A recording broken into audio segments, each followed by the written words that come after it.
Siapa yang pahalanya lebih besar bila dibandingkan dengan seseorang yang menafkahkan harta untuk keluarganya yang masih kecil-kecil, yang mana dengan nafkah tersebut Allah subhanahu wa ta'ala melindungi, memberi manfaat dan memperkaya mereka.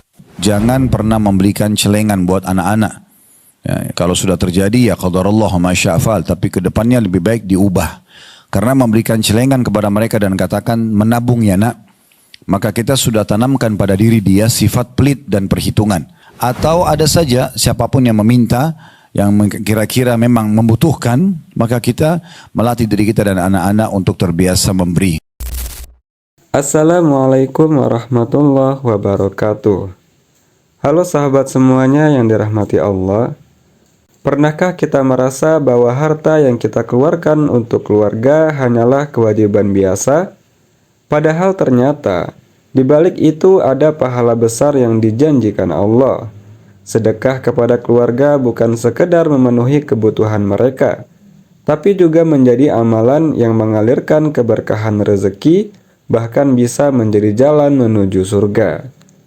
Hari ini kita akan belajar dari Ustadz Khalid Basalamah tentang keutamaan sedekah kepada keluarga dan caranya yang paling utama. Dalam video ini ada 4 poin penting yang insya Allah akan membuka mata hati kita. Mulai dari balasan berlipat ganda, cara melatih keluarga terbiasa sedekah, siapa saja yang berhak menerima, hingga urutan paling utama dalam bersedekah untuk keluarga. Mari kita mulai dari yang pertama, keutamaan bersedekah terutama kepada keluarga. Ustadz Khalid menjelaskan bahwa sedekah kepada keluarga bukan hanya diberi balasan berlipat di akhirat, tapi juga dibalas di dunia dengan rezeki yang lebih luas. Bayangkan, satu sedekah bisa menjadi sebab turunnya keberkahan di rumah tangga kita. Mari kita simak penjelasannya dari Ustadz Khalid Basalamah. Kita akan masuk sekarang bagian kedua dari infak dan sedekah ini, yaitu tentang nafkah buat keluarga.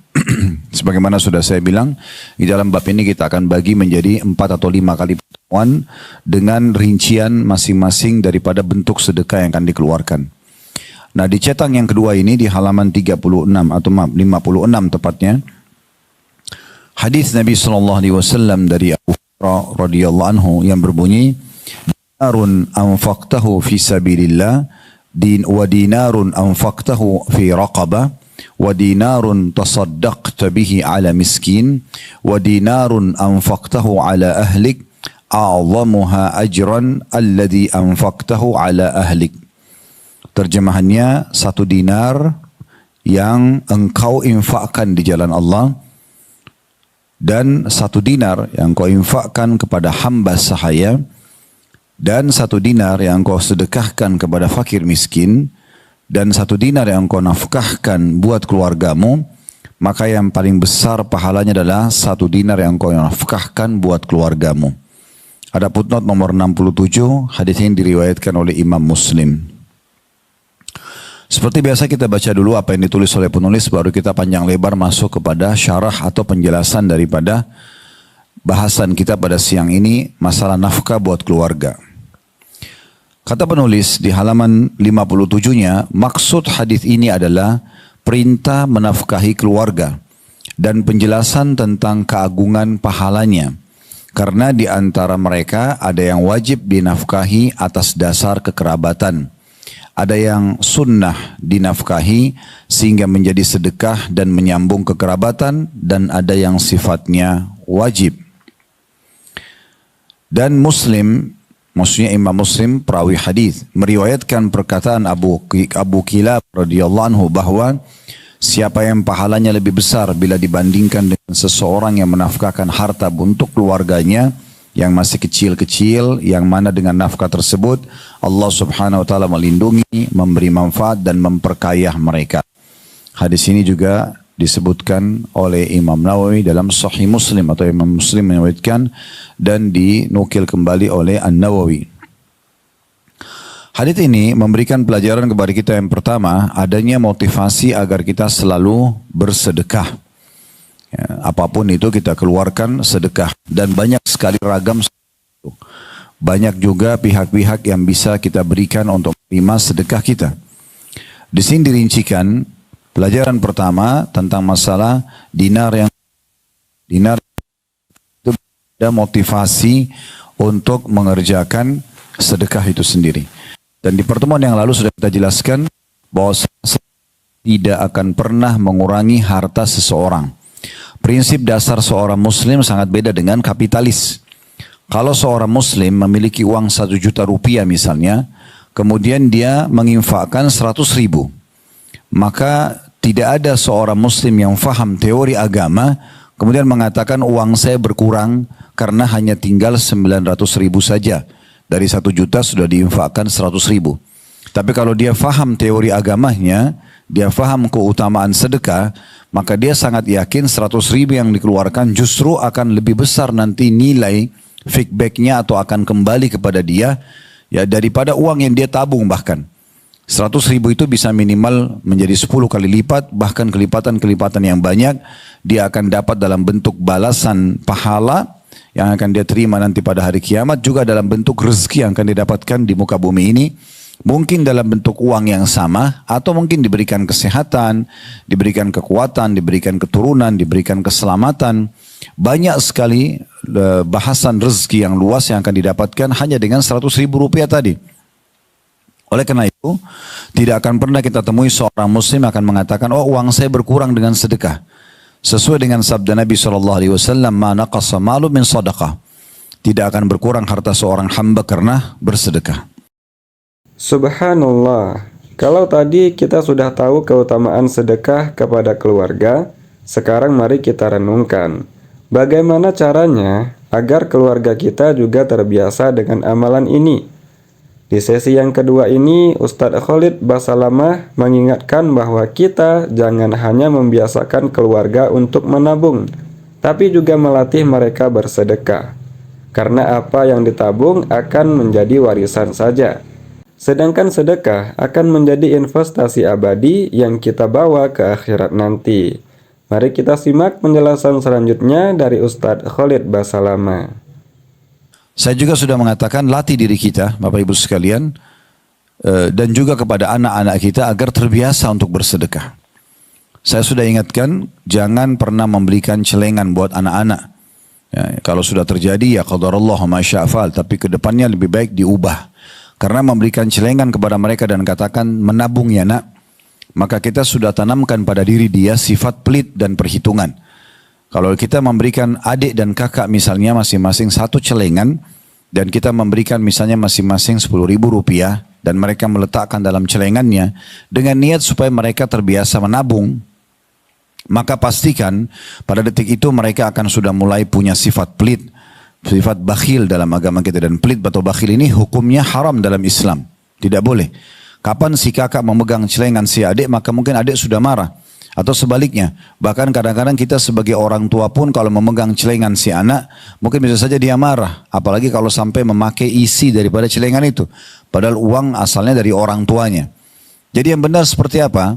Yang benar adalah kita kalau memberikan nafkah buat anak-anak, misalnya kita memberikan uang jajan sekolah misalnya, atau uang yang dia pegang pada saat kita sedang jalan ke sebuah mall, pasar, ya, atau kita lagi rekreasi agar mereka memang memakai untuk kebutuhannya, maka kita titipkan pesan, nah jangan lupa selalu berbagi. Kalau lagi istirahat, belanja di kantin sesuatu, di sekolah misalnya, maka selalu traktir dan berikan kepada temanmu juga. Ya, misalnya kita melatih mereka terbiasa dengan itu. Setiap melihat kotak amal di pinggir jalan kan, misalnya depan-depan masjid atau di depan masjid, biasanya kalau masjid butuh renovasi atau butuh anggaran, biasanya mereka juga membuka donasi di pinggir jalan, ya. Atau misalnya lagi pergi ke masjid lalu ada kotak amal walaupun masjid lagi tidak direnovasi, atau ada saja siapapun yang meminta, yang kira-kira memang membutuhkan, maka kita melatih diri kita dan anak-anak untuk terbiasa memberi. Ini sangat luar biasa. Ini akan membiasakan diri tersebut dermawan. Dan ini dilatih dalam atau yang diajarkan dalam Islam. Beda dengan kapitalis. Kalau kapitalis berpikir 1 juta rupiah dikeluarkan 100.000, mereka akan terpengaruh dengan angka yang sisa saja. Oh, sisa 900.000. Seakan-akan 100.000 yang dikeluarkan untuk sosial itu tidak akan mendatangkan manfaat apapun buat mereka. Oleh karena itu mereka akan sibuk selalu berpikir bagaimana menabung uang-uang itu dan memperbanyaknya padahal sebenarnya tidak akan dibawa sampai dia meninggal dunia. Ingat selalu hadis Nabi SAW, kalau anak Adam meninggal dunia maka akan ikut ke kuburan 3, keluarganya, hartanya dan amalnya, dan akan pulang 2. Keluarganya akan pulang karena tidak mungkin nginap bersama dia di kuburan setelah dia meninggal. Begitu juga dengan hartanya. Mobil semewah apapun paling jauh diparkir di pagar kuburan kemudian akan dibawa pulang jadi warisan dan tinggal bersama dia justru amalnya. Nah itu tadi misalnya contoh yang dia sedekahkan 100 ribu justru itu yang akan tinggal bersama dia. Yang 900 ribu justru akan dibagi menjadi warisan. Dia tidak mendapatkan maksimal pahala seperti kalau dia menginfakkan di masa hidupnya. Masya Allah, kalau kita sudah terbiasa, pertanyaan berikutnya adalah, siapa saja yang berhak menerima sedekah kita? Di sesi yang ketiga ini dijelaskan bahwa penerima sedekah bukan hanya fakir miskin, tapi juga mereka yang berjihad di jalan Allah. Maka ketika ada kesempatan bersedekah, jangan pernah menunda. Segeralah keluarkan, karena kita tidak pernah tahu sedekah mana yang menjadi jalan turunnya rahmat dari Allah. Mari kita simak kembali penjelasan dari Ustadz Khalid Basalamah. Nah salah satu substansial dalam masalah sedekah ini adalah bersedekah kepada keluarga. Faedah pertama dari hadis adalah anjuran untuk bersedekah dan sudah kita berikan tadi sedikit gambarannya. Kemudian faedah kedua, besarnya perintah ya atau penekanan agar seseorang berinfak di jalan Allah atau yang lagi menghadapi peperangan. Kayak sekarang alhamdulillah di Palestina, di Gaza, pemerintah kita juga masyarakat Indonesia umumnya terutama kaum muslimin mendukung ya untuk kemerdekaan teman-teman kita di sana dan bagaimana dibuka donasi. Bahkan Basnas pun ikut terlibat ya, pemerintah langsung membuka penerimaan donasi tersebut, begitu juga dengan lembaga-lembaga sosial. Ini sangat bagus.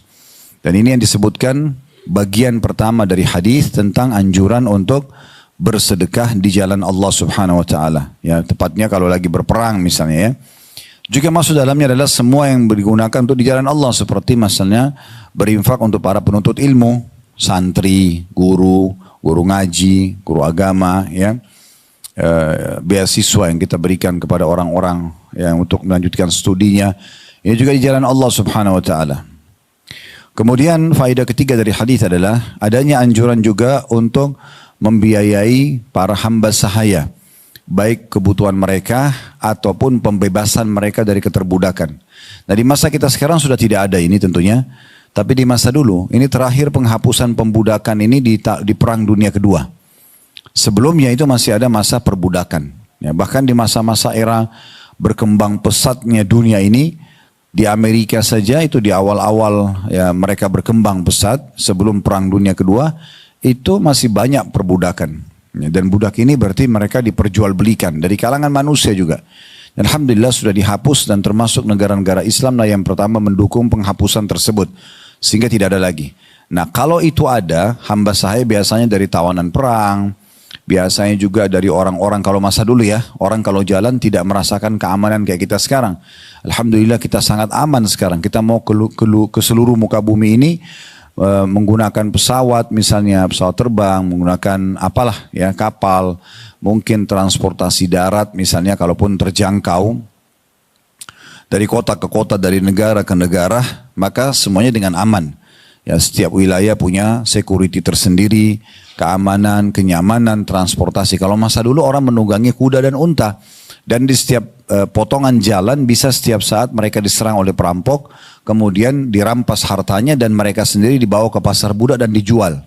Ya, kalau pernah dengar kasusnya Bilal radhiyallahu, sahabat Nabi itu orang bebas dari Ethiopia. Tapi dia sama ayah dan ibunya ingin meninggalkan wilayahnya dan ingin mencari pendapatan lebih baik, di tengah jalan dirampok, kemudian mereka dijual di pasar budak sampai akhirnya ya sampailah di pasar perbudakan Mekah dan dibeli oleh Umayyah bin Khalaf dan akhirnya dibebaskan oleh Abu Bakar radhiyallahu anhum. Kemudian juga bisa selain memenuhi kebutuhan mereka juga membebaskan mereka. Dalam Al-Quran banyak sekali firman Allah SWT, fakku raqabah, tahriru raqabah, bebasin budak ya, seperti itu. Kemudian pelajaran keempat dari hadis adalah dinar yang dikeluarkan untuk orang miskin. Adanya motivasi untuk selalu memenuhi kebutuhan orang miskin. Kalau orang miskin saja disuruh berikan, apalagi orang fakir. Orang yang bertanya, memang apa bedanya Ustaz? Beda. Orang fakir itu yang tidak tahu mau makan apa hari ini apalagi besok. Benar-benar gak punya apa-apa. Kalau orang miskin itu punya pendapatan tapi tidak cukup. Nah, jadi beda. Orang miskin itu levelnya masih lebih tinggi dari orang fakir. Tapi di sini disebutkan berinfak kepada orang miskin. Berarti orang fakir lebih pantas untuk dibantu. Ya, ini berarti juga ada motivasi untuk membantu mereka dan ini tidak mengenal waktu setiap saat. Di pagi hari, ini kita sudah singgung pertemuan yang lalu ya. Kalau di pagi hari Bapak Ibu sekalian lewat di satu tempat dan ternyata ada kotak amal di masjid. Kita sudah berinfak nih pada saat pergi keluar rumah atau pergi kantor misalnya. Kemudian kita pulang sore hari, kita menemukan masih sama, masih ada kotak amal. Jangan pernah mengikuti bisikan syaitan yang mengatakan, kan tadi pagi sudah infak di situ. Udah nggak usah lagi. Itu tadi pagi sudah dicatat oleh malaikat dan sudah ada pahalanya. Maka infak lagi sekarang. Sampai memang kita sudah tidak mampu atau memang kotak amal itu sudah tidak ditaruh lagi karena sudah selesai proyeknya. Maka selama ada kesempatan jangan disia-siakan. Alhamdulillah, setelah tahu siapa saja yang berhak menerima, penting juga kita tahu urutannya. Jangan sampai salah dalam mendahulukan sedekah. Di sesi yang keempat ini, Ustadz Khalid Basalamah menguraikan dengan jelas tentang urutannya dalam keluarga yang paling berhak menerima sedekah dari kita. Inilah amalan yang luar biasa besar keutamaannya di sisi Allah. Semakin dekat hubungan keluarga, semakin besar pula pahalanya. Mari kita simak penjelasan terakhir dari Ustadz Khalid Basalamah. Yang pertama ada motivasi sedekah, yang kedua motivasi untuk bersedekah secara khusus di jalan Allah, baik itu perang ataupun kegiatan di jalan Allah. Yang ketiga, ya infak kepada pembebasan budak atau kebutuhan mereka. Yang keempat, infak untuk para orang-orang miskin. Yang kelima, yang terakhir adalah adanya anjuran untuk berinfak kepada keluarga. Keluarga ini terdekat kalau orang belum menikah, maka berarti ayah dan ibunya. Kalau seorang anak sudah mulai bekerja, maka dia memberikan kepada kedua orang tuanya. Walaupun orang tuanya sudah mampu. Jadi boleh saja kita bersedekah kepada orang yang mampu. Misalnya orang tua kita kaya raya. Boleh nggak saya sebagai anak, sebagai bentuk bakti, saya membelikan mobil buat orang tua saya. Saya membelikan rumah baru misalnya. Boleh saja, tidak ada larangan dalam masalah itu. Karena bersedekah boleh kepada orang kaya ataupun orang miskin. Ya. Kemudian kalau seseorang itu sudah berumah tangga, misalnya laki-laki, maka ada tambahan istri dan juga anaknya. Ini semua keluarga. Tapi orang yang diskala prioritaskan, kalau seorang laki-laki sudah menikah, maka istri dan anaknya. Kemudian baru pindah kepada orang tuanya dan kerabat-kerabat yang lain. Kalau dia belum menikah, maka didahulukan kepada orang tuanya.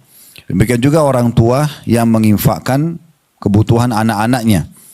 Kalau anak perempuan itu sampai menikah. Kalau anak laki-laki hanya sampai balik saja. Jadi kalau sudah lepas dari balik, berarti itu sudah sunnah, bukan lagi kewajiban orang tua. Kalau ada orang tua yang membiayai anak laki-lakinya sampai selesai kuliah, diberikan kebutuhan kendaraan atau apa saja, setelah mereka balik itu hukumnya sudah sunnah, muakkadah, sunnah yang sangat ditekankan. Tapi kalau anak perempuan wajib sampai mereka menikah. Jadi kalau ada orang punya anak perempuan, misal ini contoh saja, tidak menikah sampai umur 30 tahun atau 35 tahun atau 40 tahun. Sementara ayahnya masih kuat dan mampu, maka ayahnya tetap wajib menafkahi dia. Dan dari semua bagian-bagian infak ini, maka yang paling afdal, yang paling besar pahalanya, yang dikeluarkan untuk kerabat, tadi keluarga. Ya, jadi kalau laki-laki sudah menikah, maka istri sama anaknya. Kemudian baru pindah ke kedua orang tuanya, lalu kemudian kerabat-kerabat yang lainnya. Kalau dia belum menikah dan dia punya kemampuan, dia bisa mendahulukan orang tuanya. Lalu kemudian siapa saja kerabat yang dia boleh berikan. Ya, begitu juga dengan perempuan. Mereka boleh memberikan dari harta mereka sendiri kepada siapa saja, terutama yang punya hubungan kekerabatan. Mulai dari orang tua, lalu kemudian kepada saudara, saudari, dan seterusnya. Begitu juga dengan orang tua, kalau anak-anaknya masih belum punya kemampuan, kalau anak perempuan itu dinafkahi sampai dia menikah, anak laki-laki sampai balik tadi. Nah ini kurang lebih gambaran umumnya tentang masalah infak kepada keluarga, atau tepatnya infak yang disebutkan dalam hadis ya oleh penulis di sini. Baik, kita akan masuk ke rincian tentang masalah nafkah ini. Ini sekarang adalah syarah atau penjelasan tambahan ya. Mungkin yang perlu diperhatikan bahwasanya mencari harta itu dalam Islam dianjurkan. Ya. Mencari harta dalam Islam dianjurkan. Islam tidak menyuruh penganutnya untuk jadi miskin, untuk jadi susah, untuk kumuh, untuk jorok, maaf ya. Misal contoh, untuk berantakan. Islam menyuruh semua kita ini untuk bersih, rapi, baik penampilan, ya, menjaga martabat, nama baik, menjaga kedudukan, memiliki harta yang luas, rumah yang luas, kendaraan yang bagus, semua itu dikatakan dalam Islam. Sampai kata Nabi SAW dalam hadis ya, yang sahih, sesungguhnya kebahagiaan itu terdapat pada 3. Ya, istri yang salihah, kemudian rumah yang luas, ya, kemudian tunggangan yang nyaman. Sebagian riwayat ditambahkan tetangga yang baik. Ya. Dan termasuk kesengsaraan adalah istri yang durhaka, kemudian rumah yang sempit dan tunggangan yang tidak nyaman. Kenapa ada penyebutan tentang masalah rumah dan tunggangan? Berarti menandakan memang justru bagian daripada kebahagiaan seseorang di saat Allah memberikan dia tempat tinggal yang nyaman, kendaraan yang nyaman. Berarti kan ada motivasi untuk bisa memiliki pendapatan dan memiliki semua itu. Yang penting dengan cara yang benar, cara yang halal, dan jangan dipaksakan. Tentu sesuai dengan kadar kemampuan kita. Dan kalau seandainya ada orang yang Allah berikan harta melimpah dan sumbernya halal serta dia sibuk menghabiskan harta itu untuk kebutuhan yang diperintahkan oleh Allah, untuk kebutuhan dia pribadi, untuk kebutuhan keluarganya, untuk berdakwah di jalan Allah, untuk bersedekah, maka itu orang yang paling pantas untuk kita iri pada mereka. Sahabat sekalian yang dirahmati Allah, dari keempat poin ini kita belajar bahwa sedekah bukan hanya tentang memberi, tapi tentang menanam kebaikan yang akan kita panen nantinya, baik di dunia maupun di akhirat. Sedekah kepada keluarga adalah amal yang berlipat ganda, mendidik keluarga untuk cinta akhirat, mengarahkan kita agar tepat sasaran dalam memberi dan menjaga urutan yang sesuai dengan ajaran Rasulullah SAW. Maka mari kita sama-sama merenungkan, sudahkah kita menunaikan sedekah kepada keluarga dengan penuh kesadaran, bukan sekedar rutinitas saja? Semoga Allah menjadikan kita semua hamba yang ringan tangannya dalam bersedekah, memberi keberkahan dalam setiap rezeki yang kita keluarkan. Dan semoga Allah juga membalas kebaikan kepada Ustadz Khalid Basalamah dengan pahala yang tak terputus hingga akhirat nanti. Amin ya rabbal alamin. Insya Allah kita bertemu lagi di video berikutnya. Barakallahu fikum. Wassalamualaikum warahmatullahi wabarakatuh.